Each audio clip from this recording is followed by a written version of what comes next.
యెహోవా చేత సెలవు నుండి యోధా దేశం నుండి బేతేలు నాకు వచ్చాను. అమ్మ బేతేలు అనే మాట ఎక్కడన్నా మీరు విన్నారా? బేతేలు అనగా దేవుని ఇల్లు అని అర్థము దానికి.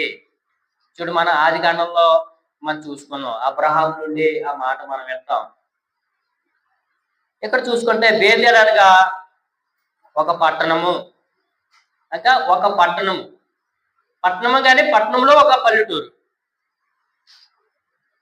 అంటే అది సిటీలో ఉన్న కానీ సిటీలోన ఒక పల్లెటూరు. అమ్మ అర్థమైందా మీకు?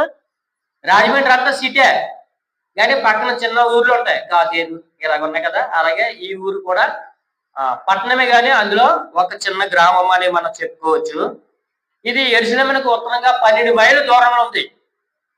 అంటే 12 ఈ ప్రవర్త ఎంత నుండి దగ్గించుమించు 12 మైళ్ళ దూరం నుండి యెరొబాము దగ్గర రావడము జరిగింది.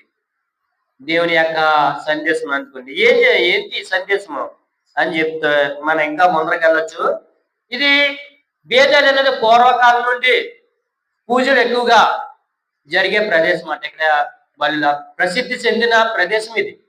బలి అర్పణలకి, పూజలకి, పునస్కారాలకి, నైవేద్యాలకి, ఎన్నిటికి బేతేలు అన్నది చాలా, అంటే ఒక పవిత్రమైన స్థలం కింద మనం చెప్పొచ్చు, ఆరాధన స్థలం కింద మనం చెప్పొచ్చు.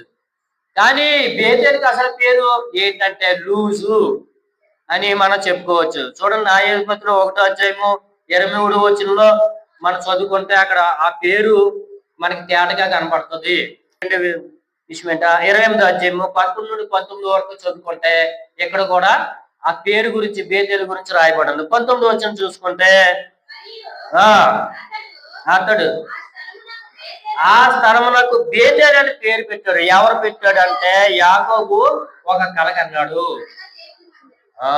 అనగా దేవుని మందిరం. అంటే యాకోబు ఏం చేశాడంటే పారిపోయినప్పుడు అక్కడ వచ్చి కొన్ని రాళ్ళు ఉంటే ఆ రాళ్ళు నుండి ఒక రాయి తీసుకుని తలగడి కింద నెట్టి పడుకున్నాడంట. పడుకున్న వెంటనే ఏంటంటే ఒక నిచ్చెన వేయబడ్డదంట. నేలకు ఆనుకున్నట్టు ఒక నిచ్చెన వేయబడినప్పుడు ఆ నిచ్చెన ఎక్కడికొందో ఆకాశం అంటినప్పుడు ఆ నిచ్చెన నుండి కొందరు ఎక్కుతున్నారు, కొంతమంది దిగుతున్నారు. ఎవరో దేవదత్తులు ఎక్కుతున్నారంట, దిగుతున్నారంట. అది చూశాడు. అమ్మ బాబు, ఇది చాలా పవిత్రమైన స్థలం, భయంకరమైన స్థలము, ఇది దేవుని మందిరమే ఇక్కడ ఉంది, దేవుడి ఇల్లే ఇక్కడ ఉందనేసి అక్కడ ఏం చేశాడంటే ఆ రాయిని తీసుకుని, పడుకున్న రాయిని తీసుకుని దాని మీద నూనె చల్లి దాన్ని అభిషేకం చేయడం జరిగింది. అవన్నీ చదువుకుంటే చక్కగా 11 నుండి 17 వరకు 19 వరకు చదువుకుంటే ఆ మాటలు ఉంటుంది. కాబట్టి బేతేలు అనే పేరుందా, అసలు దాని పేరు ఏంటంటే లూజు అనే గ్రామము అని మనం చెప్పుకోవచ్చు. కాబట్టి బేతేలు గురించి చెప్పుకున్నాం.